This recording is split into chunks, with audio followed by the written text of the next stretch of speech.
my beautiful baddies.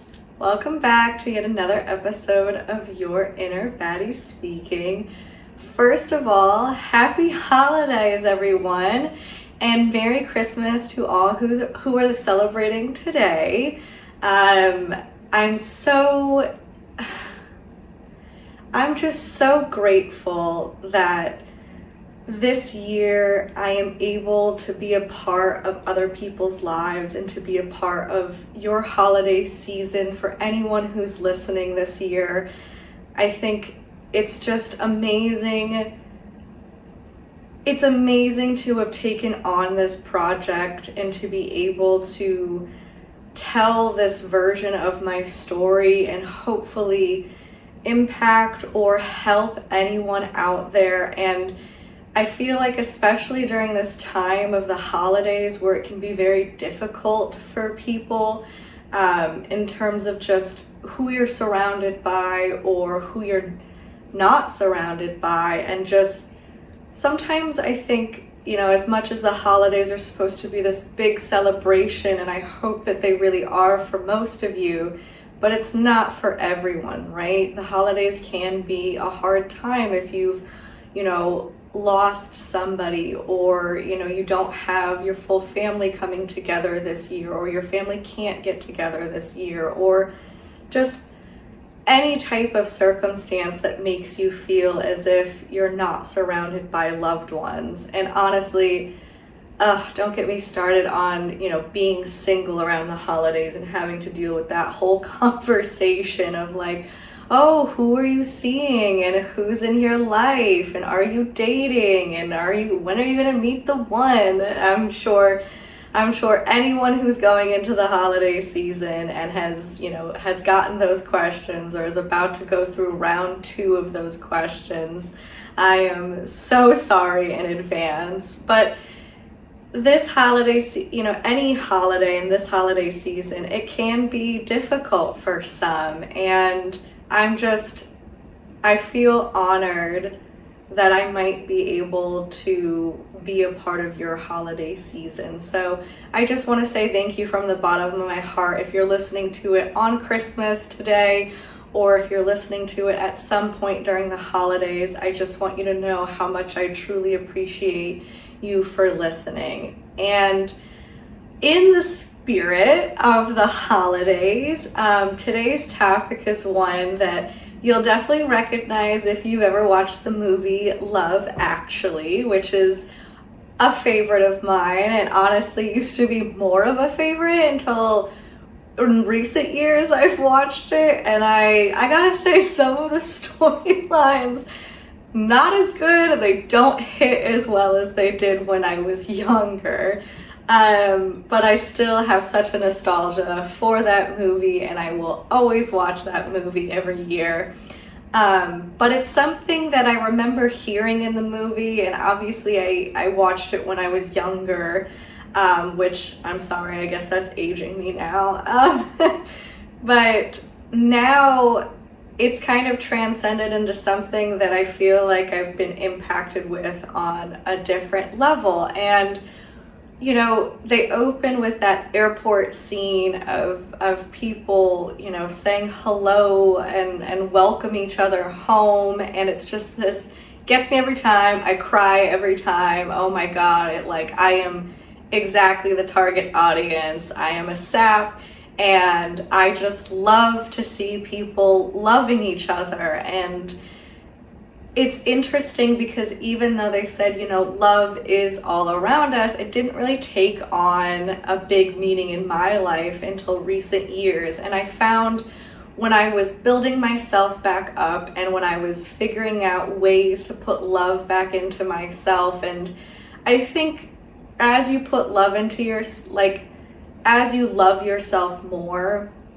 you kind of figure out all of the maybe empty spots that it brings up, like what you're pouring into and where it's gonna go based on what you were lacking before and what you weren't giving yourself before. And I think I think one thing that I've clung to, and I'm sure a lot of you have, is the fact that we're supposed to have this like love of our life in our lives. We're supposed to be complete with a partner, or complete with a spouse, or complete with somebody by our side, you know, that ride or die for us, that person that we're supposed to, if you're traditional, get married to, and you're supposed to do all of those tick boxes of life together, right? And you're supposed to fall madly in love, complete each other, and be together forever, right?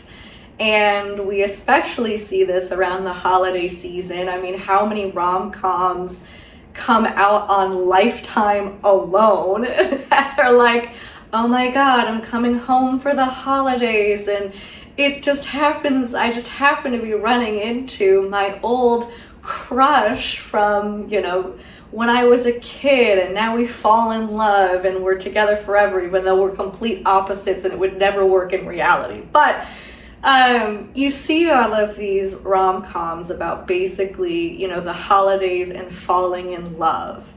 And it just adds, during a difficult time, if you're single, that extra note of, okay, I'm even more alone on the holiday and I don't have the love of my life and I don't get to say that I'm seeing someone special and all of that, and kinds of brings up those emotions of feeling alone, right? And feeling like you're incomplete in some way. And so as I was taking my inner baddie journey and really building my confidence and building myself up, and as I was giving love to certain parts of me, I was realizing that I really fell into that societal narrative that I'm not complete because I don't have a partner. And especially coming out of a divorce and feeling like a failure, that doubled down for me in terms of how it impacted me, and feeling as if there's something wrong with the fact that I couldn't hold on to a love, even though I can confirm that was not supposed to be my forever, and I'm happy that it didn't last forever. But it adds to the fact of like, oh, I don't have somebody and I couldn't, you know, make my marriage work. And so here I am, not only single, but I wasn't able to keep my forever. And I think it just, no matter what situation you're in, it creates this bubble of really feeling like you're on your own, because everybody in this single bubble gets all of these questions and watches all of these movies about love and all of this, and it just keeps on coming at the holiday season. And obviously this goes for people who are in other situations and not just single, but I feel like specifically we are given this narrative that we are incomplete without our significant other, and I have definitely fallen privy to that.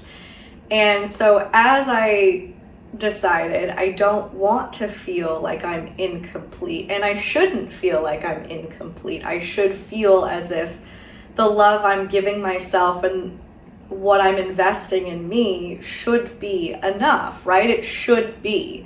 And I want you to know that it is.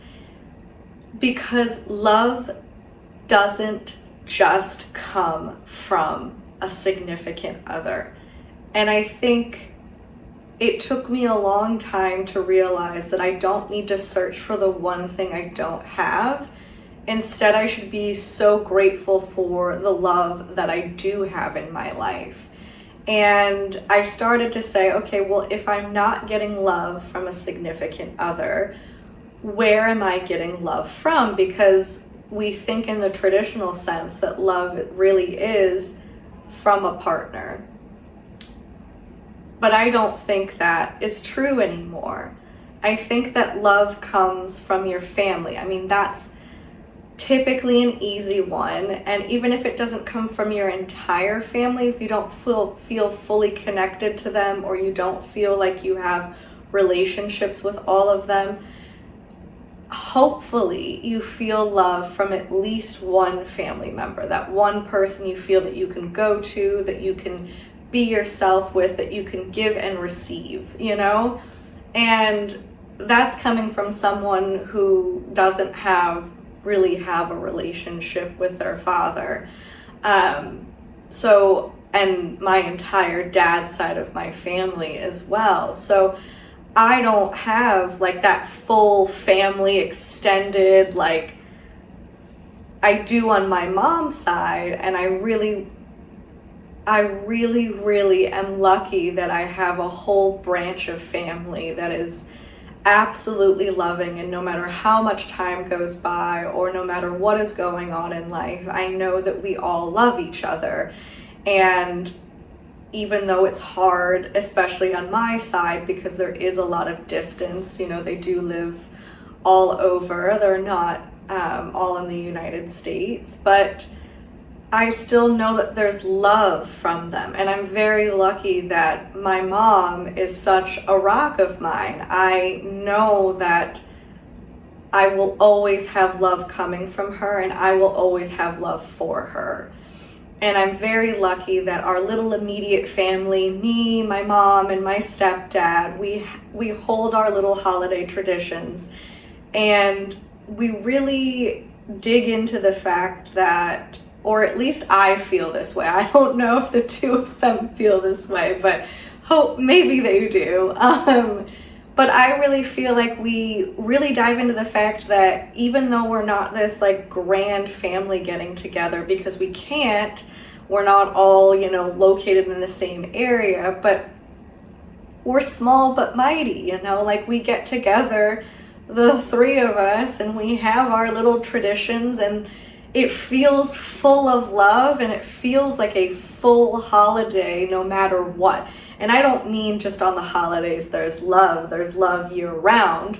But especially on the holidays, I feel as if sometimes, and especially in movies, I've seen it all my life, and I've always been envious of, you know, the big family get-togethers and the cousins and everybody who still love each other. And even if there's family shit going on, it's just like this this big old mess of love. And even though we don't have that in our day to day, I still don't feel like there's a shortage of love.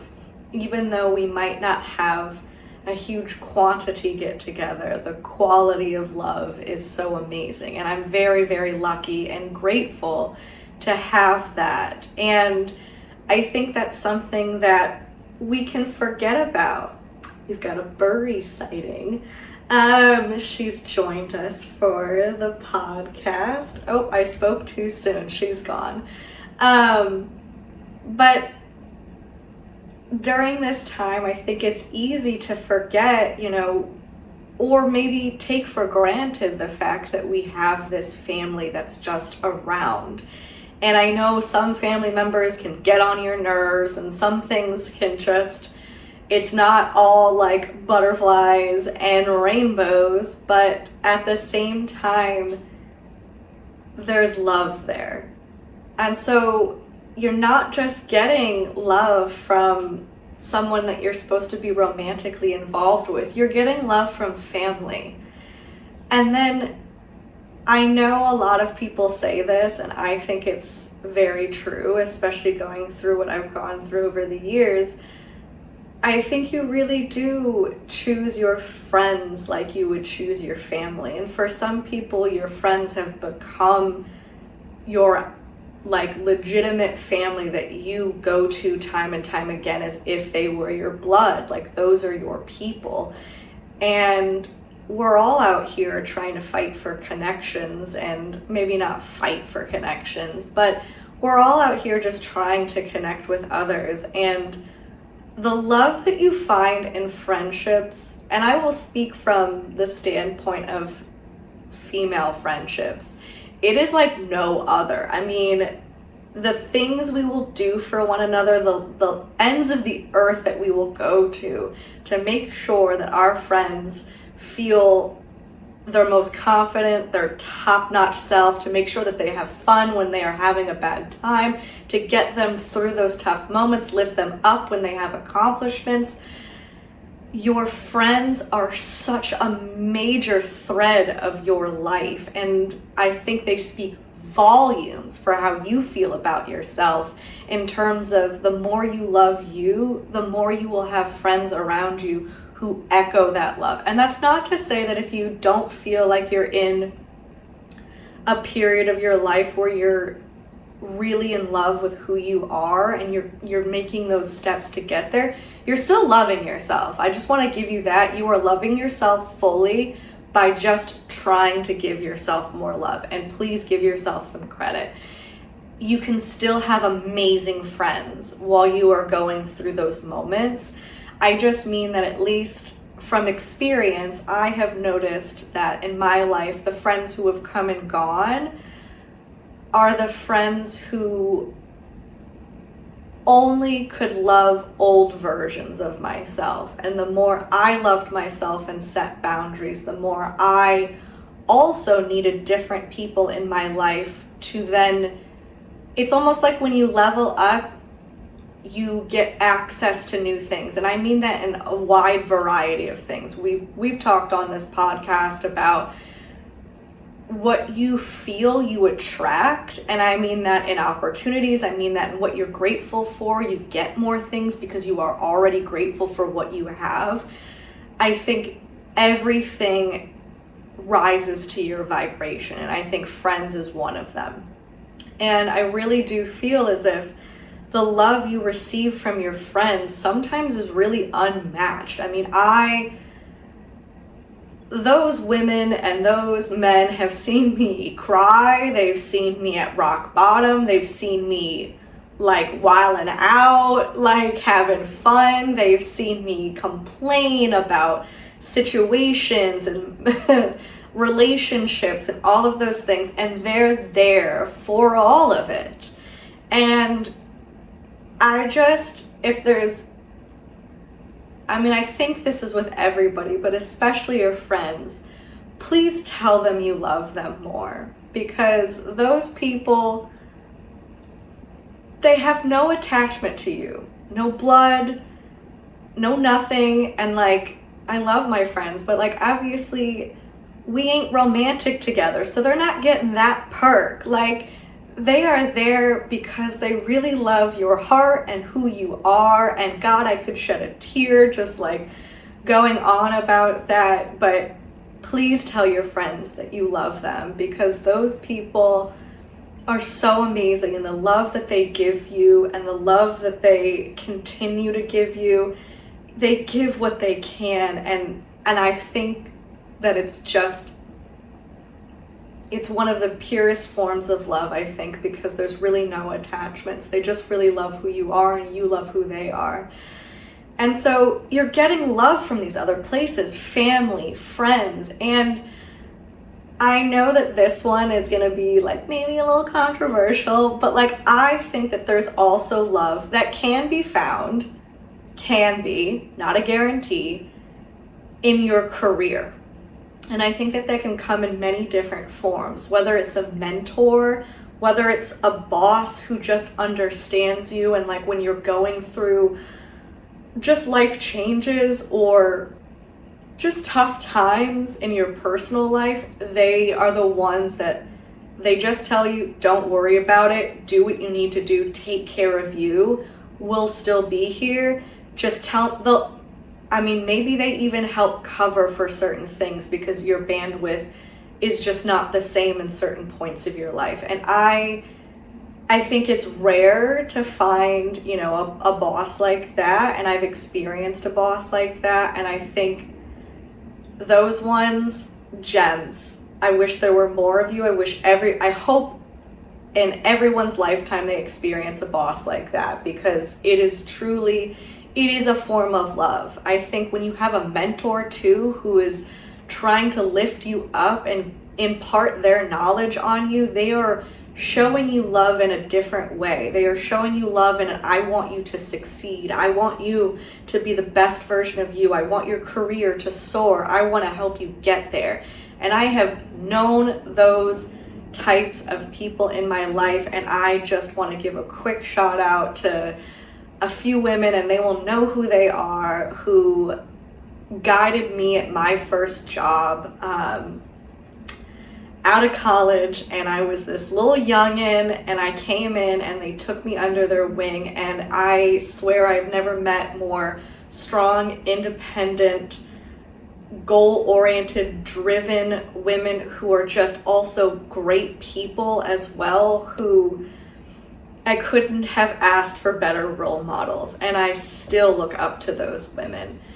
So I think you can find love in different places, including your career. You can find it in your coworkers. You can find it in the ones that you like to grab a drink with and maybe bitch a little about the job. You know, sometimes you got to get it off your chest so you can leave it and move on. But there are also those people who are like, go after that promotion, go after those things, you deserve it. They're the ones that are telling you, and they know the best because they work with you. They know that you are so qualified and so amazing. And I think it's wonderful to receive love in that form. And let me just tell you, if you've got good coworkers to travel with, because travel is not fun unless you like your coworkers. And if you have good coworkers to travel with, that right there, that's a form of love. And they keep you sane on those work trips. So, you know, shout out to them too. And there's probably ways that I'm going to miss on this episode of ways that love comes to you and the forms that it comes in. But I also think, and this is such a big one, I will die on this hill, pets, oh my God, I don't care how many people say that they just are around and they just tolerate you because you feed them. No, if you build the trust of an animal and they give you their unconditional love, you're like on another plane. Like you are loved in a whole different way, because those pets, they don't even speak your language. They have no idea half the time like what's going on in terms of like, you could be going out the door for 10 minutes, you could go going out for 10 days, who knows, but they love you. And when you get home and you have this little furry little floof ball that's like happy that you're home, I mean, oh my God, it's like the best feeling in the world. Like I swear to God, my cat Cadbury, we got a little sneak peek of on this episode if you watch the YouTube episode. She, I swear to God, saved me post-divorce in a way that I know she'll probably never understand. But when I would open the door and I would be feeling lonely and I'd be feeling sad and I'd be feeling anxious and I would be feeling upset, and I come home to this little cat just running up to the door, happy that I'm home, my God, like I could cry about how much I love her. And the fact that she wants to cuddle with me and she keeps me company, and I can say that I don't talk to myself in my apartment because technically she's there. So I've got someone I'm talking to, so I don't feel as crazy. But anyone with a pet, you will understand that love that you get from that animal is like nothing else. And I think also if you have earned the love of a cat, you are top tier people, because they are choosy with who they give their love to. And obviously all animals definitely choose, and I think they have really good instincts on who's a good person and who is not. Whereas like if my cat don't like you, something's up. But the love from a pet I mean, they will make you feel not alone. They will be there when you're crying. They'll be there when you're sick. They will be there through everything, through your funny moments, through you coming home drunk and wanting little kisses and hugs and whatnot. They are there through all of that, and they want to be around you, and they don't even know, like, can't even talk to you. I mean, I can't express the fact that animals just love because they want to. Like, I truly feel like we do not deserve animals. We really don't. But I truly feel, and I've come to feel this throughout my journey, that love, I don't need to search for it. I'm not searching for someone to complete me. I don't need a significant other to show me love, because I am loved. And not only by myself, but I am loved by so many people and pets in my life. And if I sit and I really think about it, I am so fucking grateful for the fact that I get to experience and I get to have that much love in my life. And I know that I am so fortunate, because not everybody gets to have all of this love in their life. And we're all out here just trying to love ourselves and find our little community. And I just think when you start, or when you are already in it and you love yourself, and you start loving yourself, the love will always be there for you. There's always someone who loves you. And even if you don't feel it and you can't see it all the time, they do. And I want you to know that even if I don't fully know you, I love you and your inner baddie and the journey that you are going through. And I hope that you feel that even through this podcast, that this is a form of love coming back to you. And you deserve every piece of love, because you are not incomplete without one person in your life. And I hope you remember that the next time you get that ping or that question, or going into this holiday feeling like you don't have it all. If you sit with it long enough, I think that you'll find that you have so much love in your life. And I hope that you feel extremely grateful for it, because love, and I'll say the quintessential quote from the movie, but love truly is all around us. And I hope you remember that today, and I hope you remember that on days where you really, really need it. Listen to this episode again when you need it. It's not just for today. It's for any time that you need it. And with that, say it with me. I'm a fucking baddie. All right, happy holidays, guys. I love y'all till next time.